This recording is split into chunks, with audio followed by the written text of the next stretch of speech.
Bien, bienvenidos todos. Estamos en la sesión 66 de Calvary en casa y en la 9ª sesión estudiando el libro de Romanos. Hoy vamos a iniciar el capítulo 2. Son bienvenidos aquí David, que por primera vez nos visita, y vamos a iniciar con esto. Recordar un poquito la historia que no olvidé. Sí, justamente. Estamos examinando estas preguntas. ¿Qué consecuencias provoca que el hombre retenga con injusticia la verdad de Dios? Y hay otra más directa, porque esa de retenga con injusticia la verdad de Dios, digamos que se parece a un verso de Pablo, que es el autor de la carta, pero ya más clara es esta, la que estamos examinando. Dice, ¿qué pasa? Esta pregunta, ¿qué pasa cuando rechazamos el Evangelio de Dios y no rendimos nuestro ego? Ego es nuestra vanidad, nuestro orgullo, nuestra autosuficiencia, nuestro sentido de independencia, nuestro rechazo de la guía de Dios. Ese es el ego.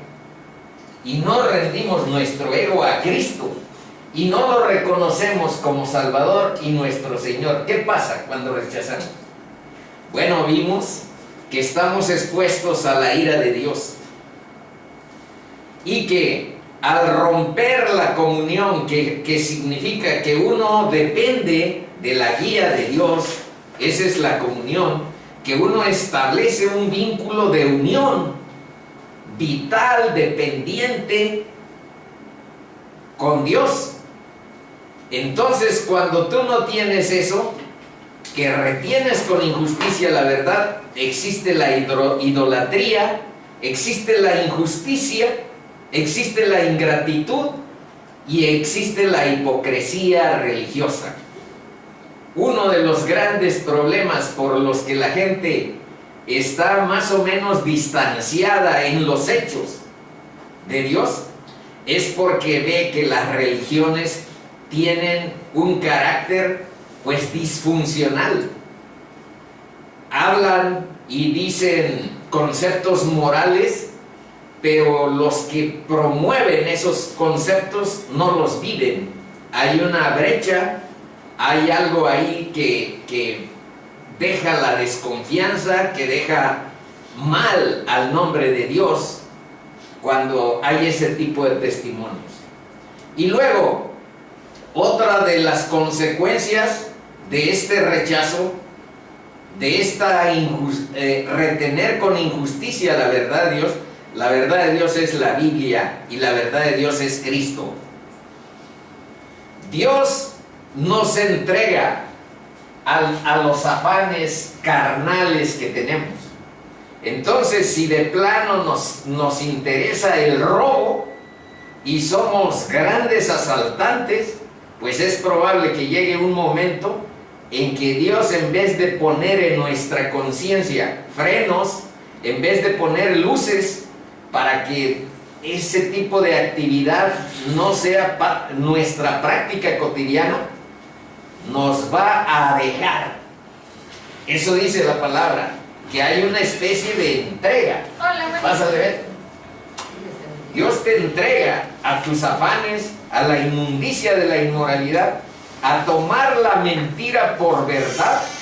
Y cuando edificas tu familia, cuando la sociedad tiene como fundamento tomar la mentira en vez de la verdad, pues ahí se genera todavía un caos ya más colectivo, porque estamos pisando pues sobre arena, estamos avanzando con pies de arena. Nos vamos a desintegrar en términos de que no tomamos en cuenta a Dios para nuestra familia. Y eso va desde la fidelidad conyugal hasta la obediencia y sujeción de los hijos, y hasta el sentido sacrificial del amor entre la pareja, porque no es fácil para nadie mantener una familia integrada. Y si no, vean a nuestro alrededor, parece como un asunto normal, los divorcios, las separaciones, los abandonos. Hay millares de jóvenes y niños que no conocen a sus papás, que han vivido ahí con una persona que no es de sus progenitores, y toda esa gama de situaciones es producto de tomar la mentira por la verdad. Es decir, que Dios nos deja nuestro libre albedrío. Ándale, pero ándale, antes nosotros tenemos por diseño, digamos, cierto margen, capacidad de optar. Y vean si no aquí, esta que es una parte de un verso, lo sostiene. Dice que el problema, el pecado más grande que sobresale en todos estos, entre la idolatría, la ingratitud, la injusticia, la hipocresía religiosa, es no aprobar, tener en cuenta a Dios. ¿Y de qué nos habla no aprobar? De que tenemos el libre albedrío de sujetarnos a la palabra o de rechazar la guía de Dios, de guiarnos con la verdad o guiarnos con la injusticia, porque en la Biblia se llama que es injusticia que tú no vayas con tu Creador. Él es nuestro Creador, Él tiene nuestro diseño, y es injusto que tú no quieras seguir lo que dejó escrito, pero sí hay libre albedrío, lo que dice Pati. Esa es una parte ontológica, o sea, es de la naturaleza de nuestro ser. No es algo yuxtapuesto, no es algo aumentado. Estamos hablando de una característica primordial del ser humano, de carácter ontológico. Estamos hablando de libre albedrío como la capacidad de optar entre seguir a Dios o no aprobar, tener en cuenta su presencia, su palabra y lo que es. Luego, como un problema que sobresale, de no aprobar, tener en cuenta, se considera como la raíz de todos los demás problemas, lo fundamental. ¿Cuáles son los otros? Los demás, el lesbianismo, la homosexualidad masculina, la vimos en estos versos, Romanos 1 del 26 al 32, y esto se refiere a Romanos 1 del 18 al 25, esta parte. Entonces, aquí dice que Dios los entrega a pasiones vergonzosas, a una mente reprobada, a la inmundicia de sus deseos, y cuando estamos vaciados de Dios, nos llenamos, estamos repletos, pero de ciertas perversidades, deslealtad, complacencia. Eso es lo que vimos en el jueves anterior. ¿Qué decías que es el ego, Rafael? ¿El qué? El ego. El ego, bueno, es un concepto psicológico que define, digamos, que una entidad que es la conciencia. Pero básicamente aquí lo estamos usando como parte de nuestro yo orgulloso, de nuestro yo autosuficiente. Entonces, ego significaría vanidad, orgullo, soberbia, rechazo a nuestro Creador, porque nos sentimos, no necesito de Dios. Sobrepotentes. Ándale, prepotencia y desfachatez, indolencia. Así veríamos ese concepto de ego. Bueno, vamos a Romanos 2. Estamos iniciando el capítulo 2 y esta es parte, la idea es llegar hasta el versículo 16. Aquí están del 1 al 9, los voy a leer y vamos a ir sacando qué temas vamos a explorar, vamos a examinar esta tarde. Dice: por lo cual, Eres inexcusable, oh hombre, quien quiera que seas tú que juzgas, pues en lo que juzgas a otro te condenas a ti mismo, porque tú que juzgas haces lo mismo. Mas sabemos que el juicio de Dios contra los que practican tales cosas es según verdad. Y piensas esto, oh hombre, tú que juzgas a los que tal hacen y haces lo mismo, que tú escaparás del juicio de Dios.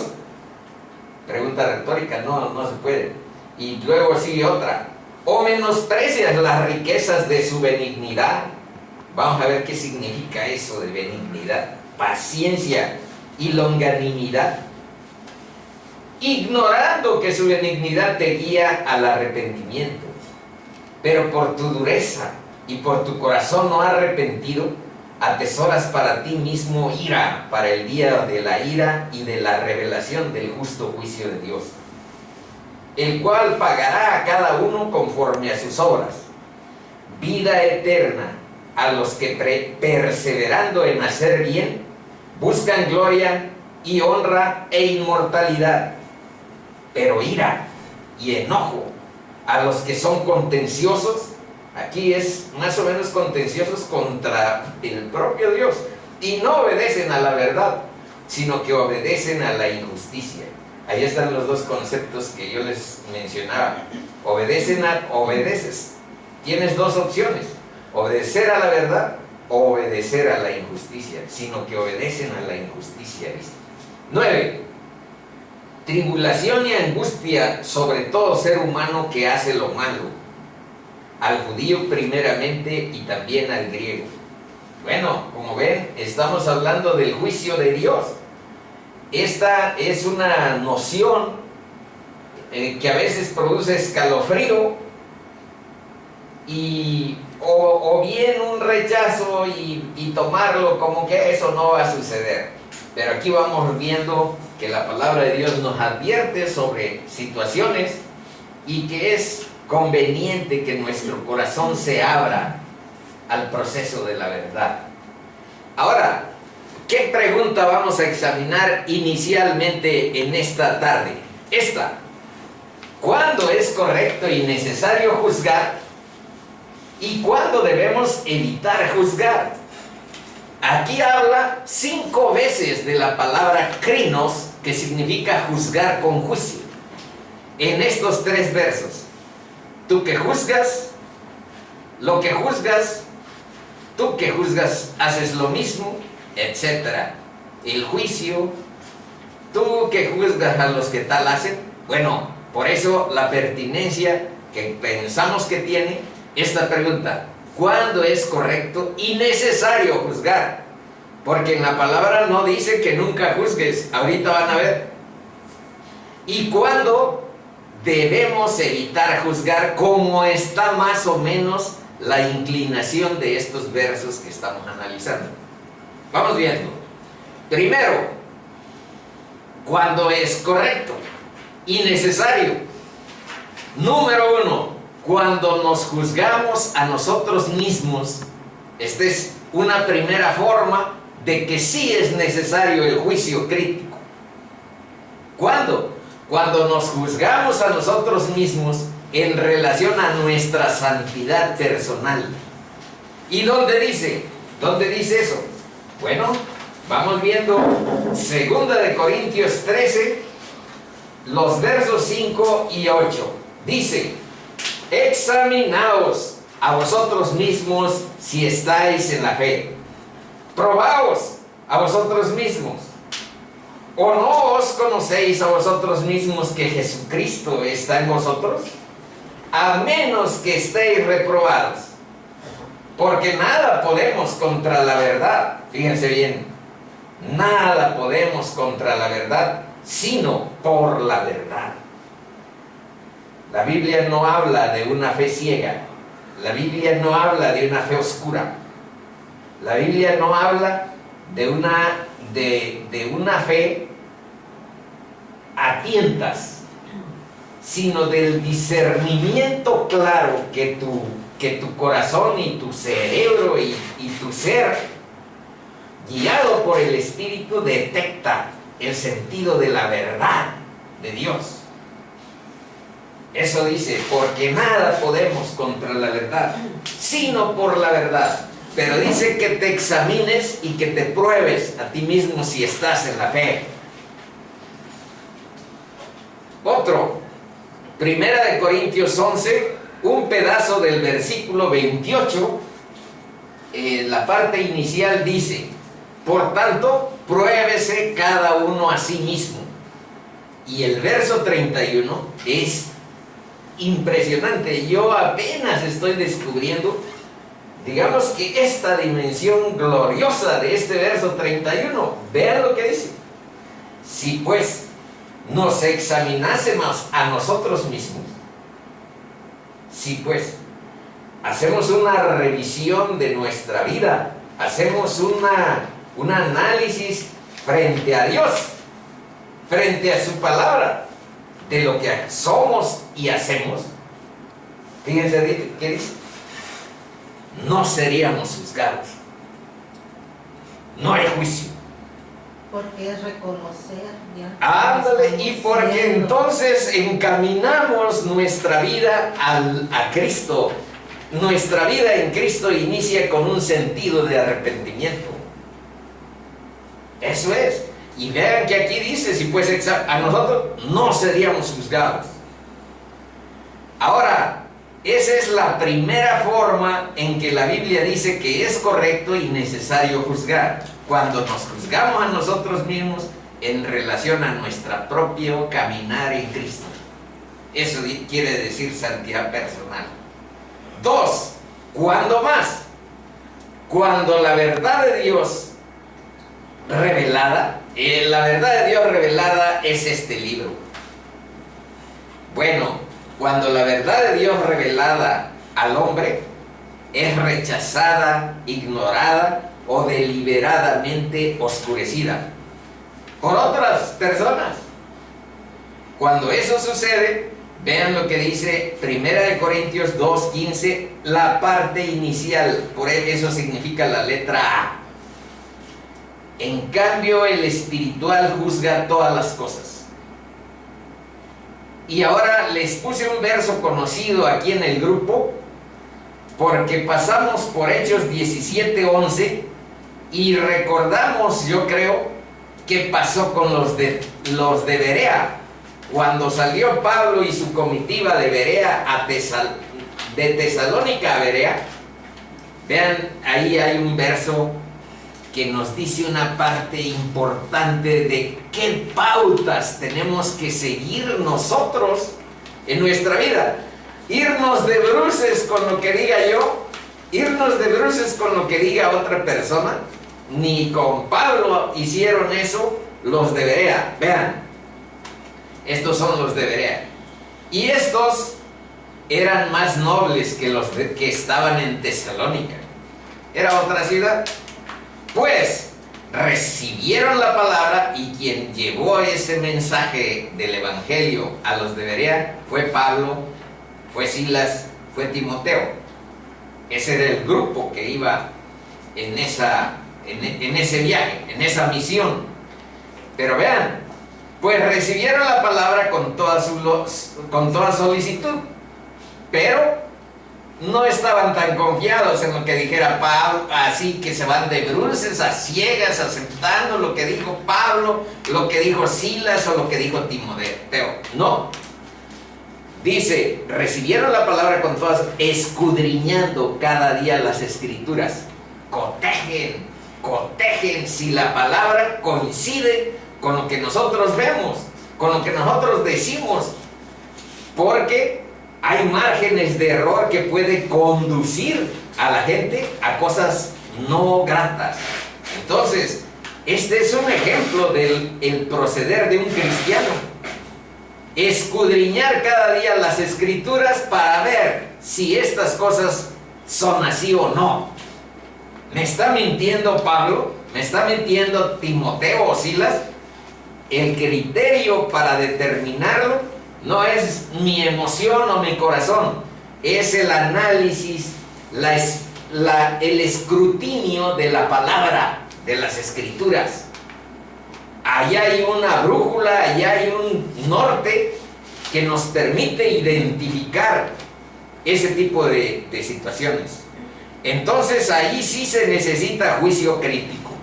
Ahí sí necesita aplicar esos filtros para nuestra autodefensa. Porque aquí mismo la palabra lo sustenta y lo dice. Aquí hay otro, vean. Sobre este mismo 2 hay otro. Efesios 4. Vamos a ver qué dice. Los versos 14 y 15 dicen: para que ya no seamos niños fluctuantes, llevados por doquier de todo viento de doctrina, por estratagema de hombres que para engañar emplean con astucia las artimañas del error. Ahí es donde nos está poniendo: no sean niños fluctuantes, no se dejen llevar por todo viento y doctrina, porque hay muchos hombres que tienen estratagemas para engañar y emplean con astucia las artimañas del error. Juzga. Despierta tu sentido crítico. Estamos hablando de personas y delante de Dios. Bueno, yo te recomiendo que no le apliques el sentido crítico, porque cuando habla Dios, nuestro cerebro es pequeño, nuestra comprensión es escasa. Se los digo por lo que aquí he mencionado. Cuando yo me acerqué a la Biblia para hacer moches, para hacer cortes, para ver lo que sí me gustaba y cortar lo que no entendí nada de ella.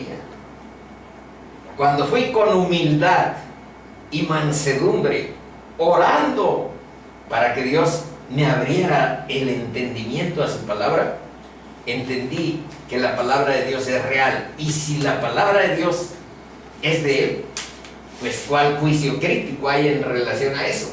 Vean que el juicio crítico del que estamos hablando se refiere a otros hombres que usan estratagemas para engañar, astucias del error. Y aquí está la recomendación: seguir la verdad en amor, para que crezcamos en todo en aquel que es la cabeza. Esto es Cristo. Él es la cabeza y nosotros somos el cuerpo de Cristo. Y hay una tercera forma en que también la Biblia, digamos, que te autoriza, que te ubica a que tengas despierto tu sentido crítico de juzgar. Es cuando se trata de edificarnos a nosotros mismos en las dificultades cotidianas. Nosotros todavía no somos una congregación que tenga más tiempo de convivencia, pero vean lo que sucede en una que ya tenía, digamos que más tiempo y que era una iglesia, aunque en Corinto, que era un lugar totalmente inmoral y algo oscuro. Bueno, vean lo que sucede. Osa, dice, osa alguno de vosotros, cuando tiene algo contra otro, la pelea entre Sara y Ariel, vamos a ponerlos como ejemplo, aguante. Hay una pelea entre Sara y Ariel. Ahora dice: cuando tiene alguno algo contra otro, ¿van a ir ustedes a juicio delante de los injustos? Y no delante de Pati, delante de Noemí, delante de Betsy, y no delante. ¿Van a ir a pedirle solución a los de afuera? Vean lo que dice. ¿O no sabéis que los santos quiere decir apartados para el propósito de Dios? ¿No sabéis que los santos han de juzgar al mundo? Y si el mundo ha de ser juzgado por vosotros, sois indignos de juzgar cosas tan pequeñas como el disgusto de Ariel y Sara. Ustedes júzguenlo. ¿O no sabéis? Esto, si me preguntan qué significa, pues yo la verdad no sé. esto. ¿O no sabéis que hemos de juzgar a los ángeles? ¿Cómo será eso? Eso no lo entiendo todavía. ¿Serán los ángeles caídos? Así es. Bueno, ahí está una filósofa. Cuanto más, si vamos a juzgar a otros, esto supone en la segunda venida de Cristo, esto supone que haya un estado de cosas diferente, porque eso dice la Biblia, que habrá una segunda venida de Cristo y vendrá con gran poder por los suyos, y entonces habrá otro estado de cosas. Y es en ese estado, ¿no sabéis que hemos de juzgar a los ángeles? Cuanto más las cosas de esta vida. Entonces, hay que buscar este entendimiento. Luego, en Hebreos 5, 13, 14, dice: y todo aquel que participa de la leche, o sea, del alimento bíblico, básico, muy elemental, muy claro, pero muy sencillo.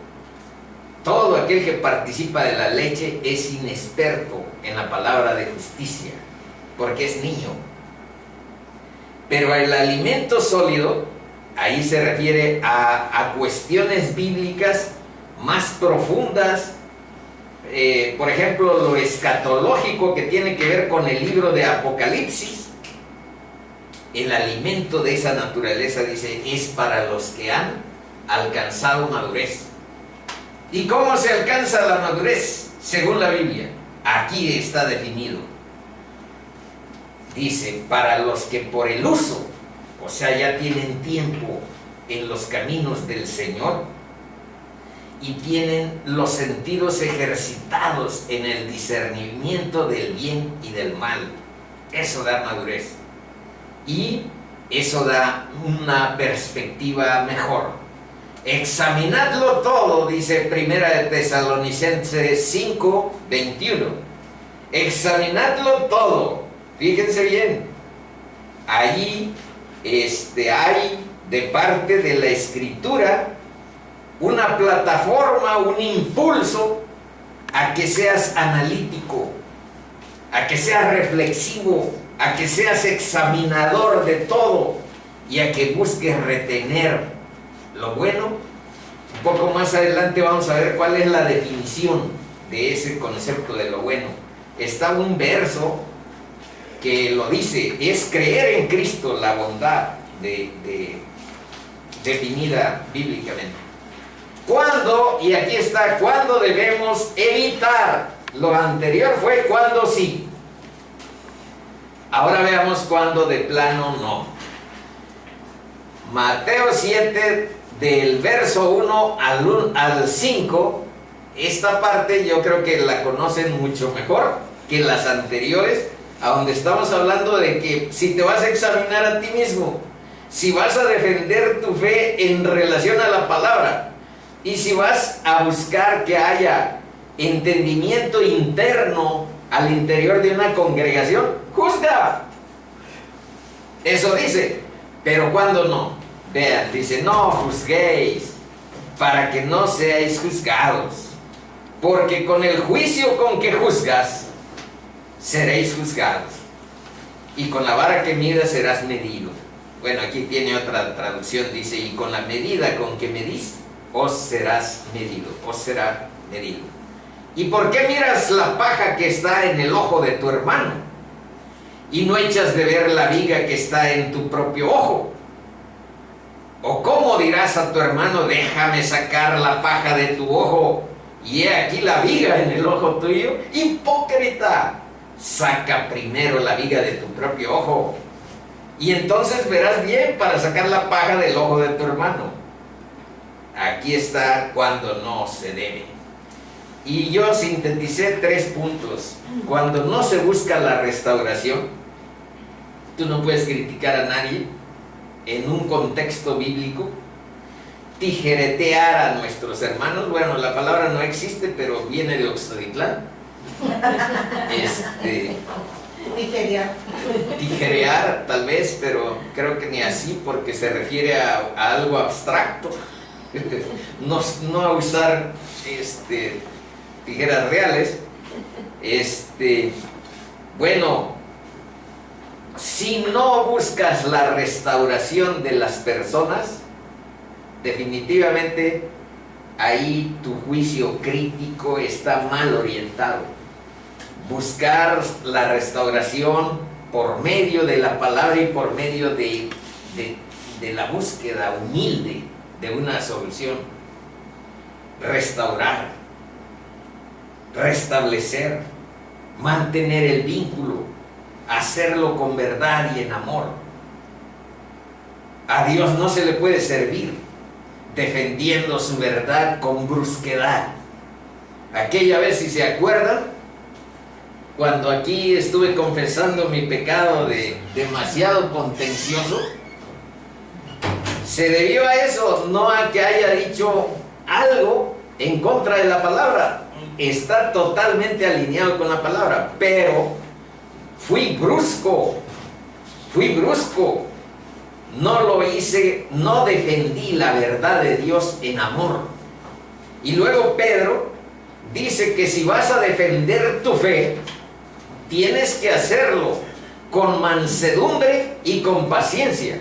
Entonces chequen, los juicios así directos contra una, o más bien directos con unos hermanos, tienen que estar en un respeto recíproco que tiene que ver con buscar la verdad en amor, con mansedumbre y con paciencia. Eso dice la palabra de Dios. Y yo pienso que esa es una perspectiva que el mundo no conoce. En los partidos, en la Cámara de Diputados, en las academias. Yo fui miembro de un colegio académico de posgrado y sé de lo que les estoy hablando. No hay nada de esos frenos. Y lo que sí hay es espíritu contencioso. Lo que sí hay son celos profesionales. Lo que sí hay es discordia. Así se llama la Academia del Politécnico, así se llama la Academia de la UNAM. Entre los profes, entre los investigadores, hay un espíritu contencioso. Preside la discordia en muchas ocasiones las reuniones. ¿Y para qué fantasear sobre que hay otro nivel, etcétera, etcétera? Si les estamos hablando de las entrañas que nosotros conocimos, fuimos parte de lo que les estamos hablando. Bueno, Romanos 14:3, vean lo que dice. Así que, chicos, ya no nos juzguemos más los unos a los otros, sino más bien decidid no poner tropiezo u ocasión de caer al hermano.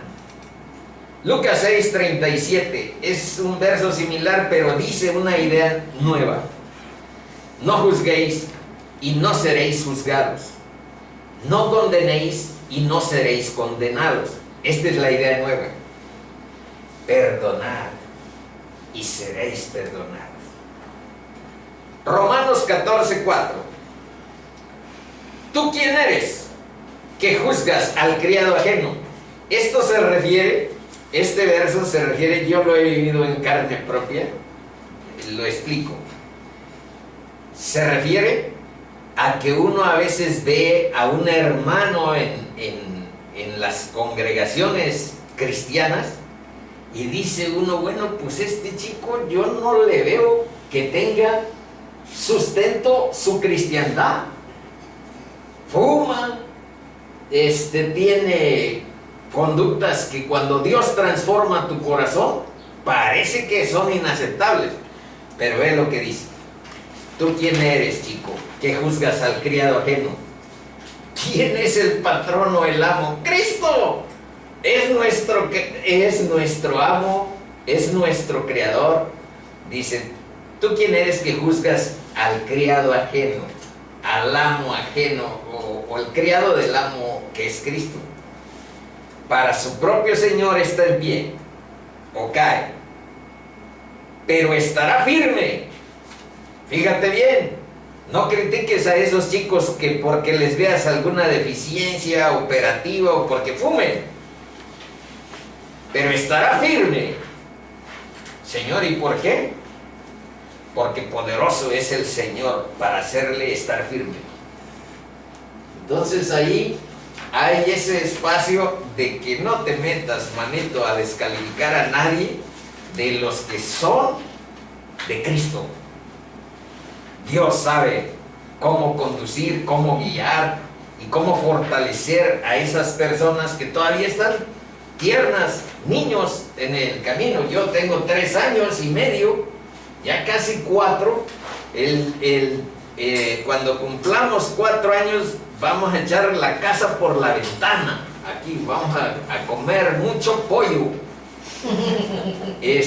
Porque es volver a nacer.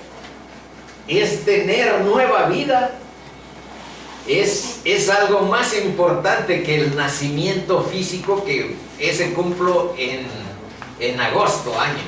Es que entre nosotros mismos dicen, mira, ve, es cristiano y se comporta así, ya estamos juzgando. Sí. No somos quien pues para juzgar. Así es. Ahora, veamos ciertos principios del juicio de Dios que se sustentan en la palabra y de la manera que está establecido para los hombres que mueran una sola vez. No hay reencarnación. Y si lo analizan, ni siquiera hay margen, así pensando en que hay un limbo, hay una fase diferente a esto, y después de esto el juicio. Entonces, el juicio de Dios no se puede evadir o esquivar, no se puede esconder nada, pero deben de saber algo esperanzador, algo que nos llena el corazón. Y esto del juicio no es una amenaza. Ahorita vamos a ver allí un verso a donde dice que es en serio, algo así dice. Bueno, ahorita que salga. ¿Cuál es la esperanza y cuál es eso que nos llena estando en Cristo? Ni juicio ni esto. Y si no les leo, Romanos 12:1. Fíjense lo que dice Romanos 12:1. Si lo tiene primero Tania o Betsy. No, es 8:1. Romanos 8:1, se los leo, fíjense lo que dice. Ahora pues, ninguna condenación hay para los que están en Cristo Jesús, los que no andan conforme a la carne, sino conforme al Espíritu de Dios. Ninguna.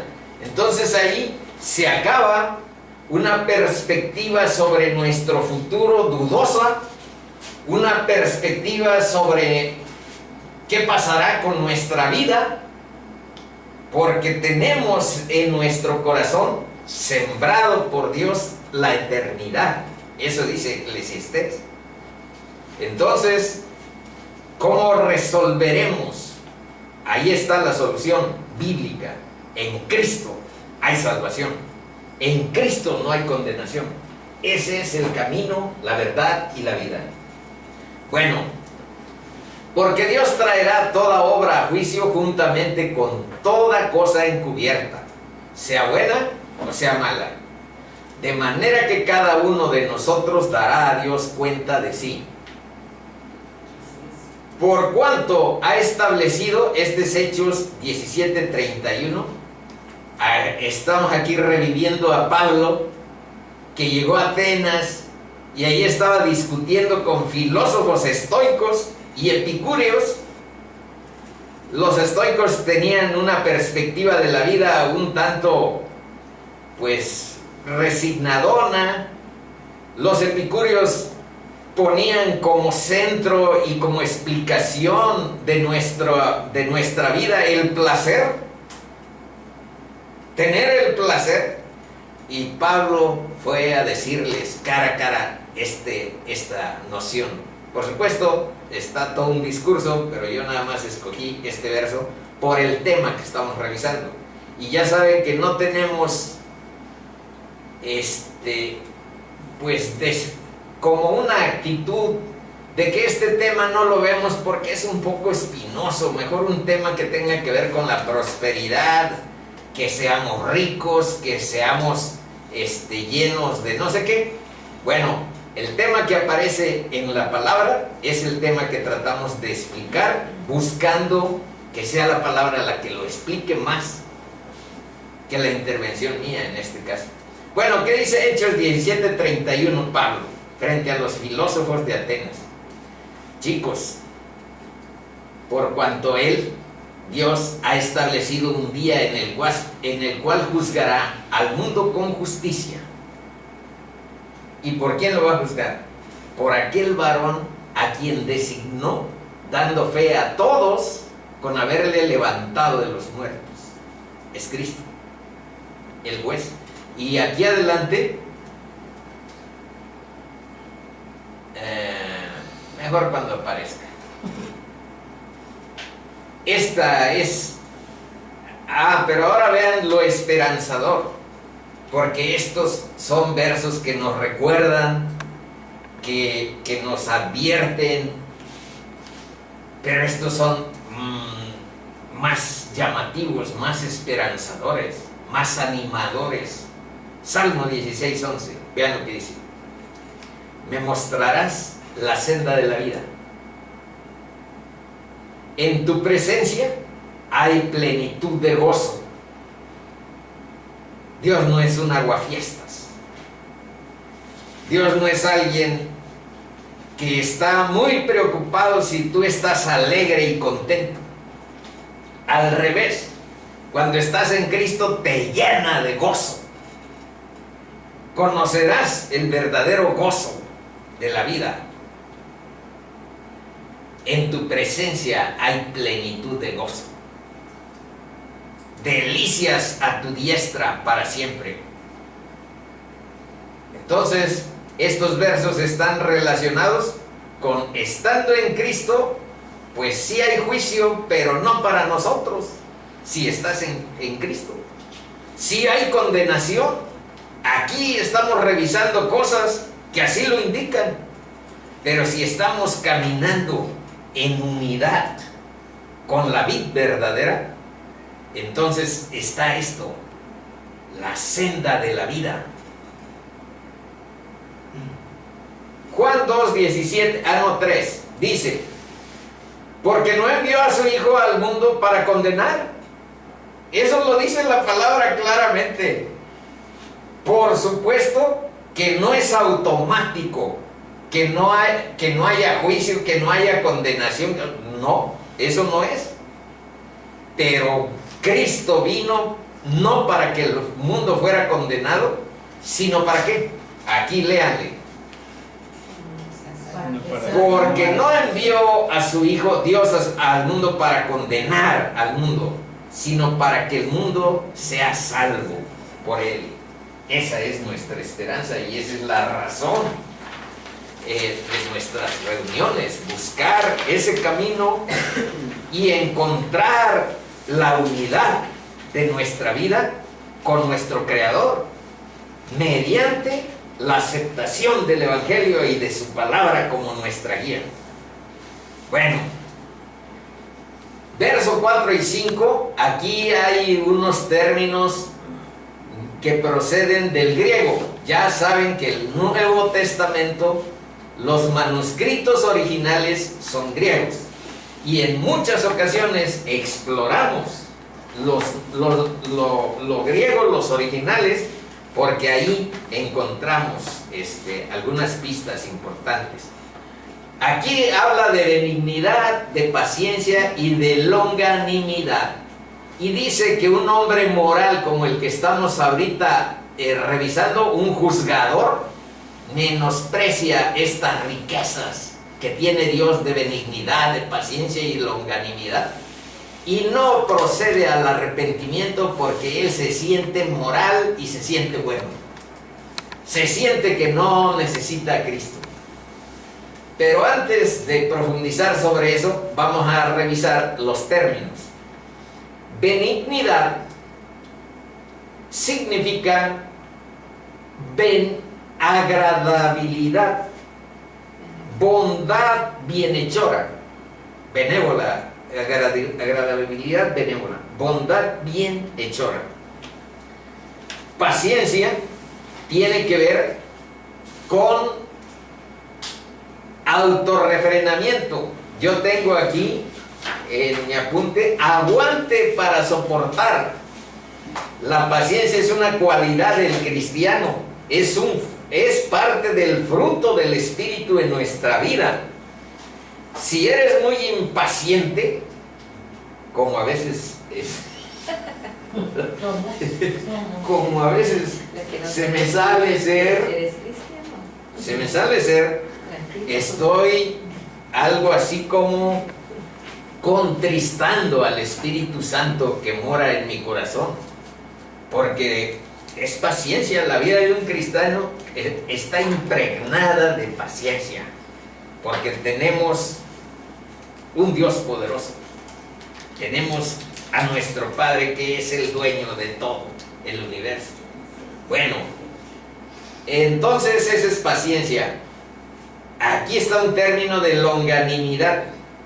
Por longanimidad, vean lo que aquí dice, que es largura de buen ánimo, pero si quieren anotar otra, está más padre esta. Longanimidad quiere decir grandeza de ánimo para amar y esperar. Eso es lo que hace Dios con nosotros. Tiene una grandeza de ánimo para amarnos y para esperarnos. Si alguien es más paciente que nosotros, es Dios. Tiene demasiada paciencia en relación a nuestra vida para que vayamos rendidos a los pies de su Hijo, de Cristo, y encontrar la salvación, encontrar el poder del Espíritu Santo para guiar a nuestra vida.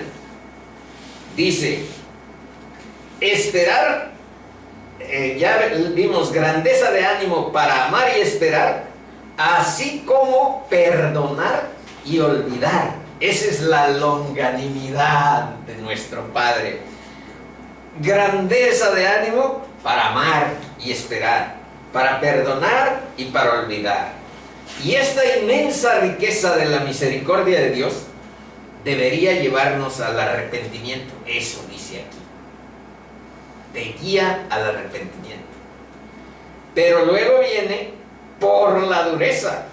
Y ahí están otros términos. La palabra esclerosis, arterioesclerosis, viene de este mismo término griego, escleroteta, que quiere decir dureza.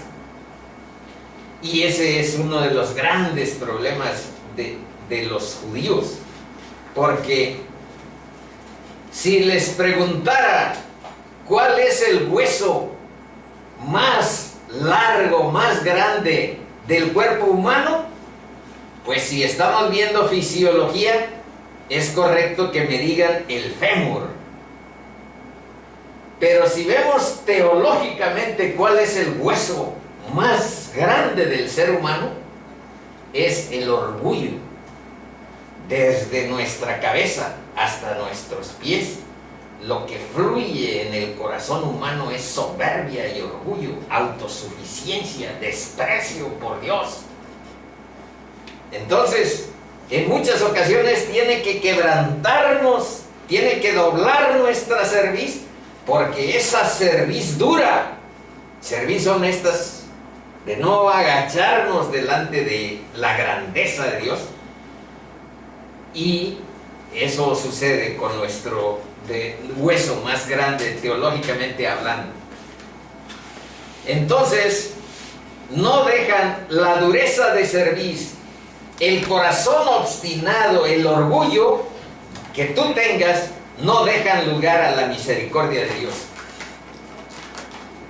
Entonces, es importante el sentido de humildad en cada relación, en cada búsqueda de relación con nuestro Dios. Bueno, Continuamos. ¿Cuál sigue? Aquí está la parte de al arrepentimiento. Pero aquí dice que por esta dureza no te arrepientes. No te arrepientes. Y aquí están las traducciones. Bueno, ya saben, metanoia quiere decir arrepentimiento y quiere decir cambio de disposición mental, cambio de orientación, metanoia. Pero con la sigla A, si le agregamos un alfa, que es lo que sucede aquí dice metanoia. Pero como está agregado una A, quiere decir no arrepentido, no metanoia. Y sin arrepentimiento, sin cambio de disposición mental, entonces todas estas grandezas o riquezas, dice aquí, de benignidad. Vean, aquí tengo otras definiciones que guían al arrepentimiento, pues no suceden. Si esto, y aquí dice, si esto finalmente no ocurre, no hay ese sentido, será por la falta de voluntad de la persona. Se marca el contraste más abajo entre los que van por el camino del bien y los que van al infierno. Y aquí les agregué unos proverbios. Dice el primero: todos los caminos del hombre son limpios en su propia opinión, pero Dios pesa los espíritus. Altivez de ojos y orgullo de corazón y pensamiento de impíos son pecados. Eso es lo que comenté en torno a ese hueso del orgullo, que es el más grande que tenemos en nuestro corazón, en muchos sentidos. Bueno, vamos a ir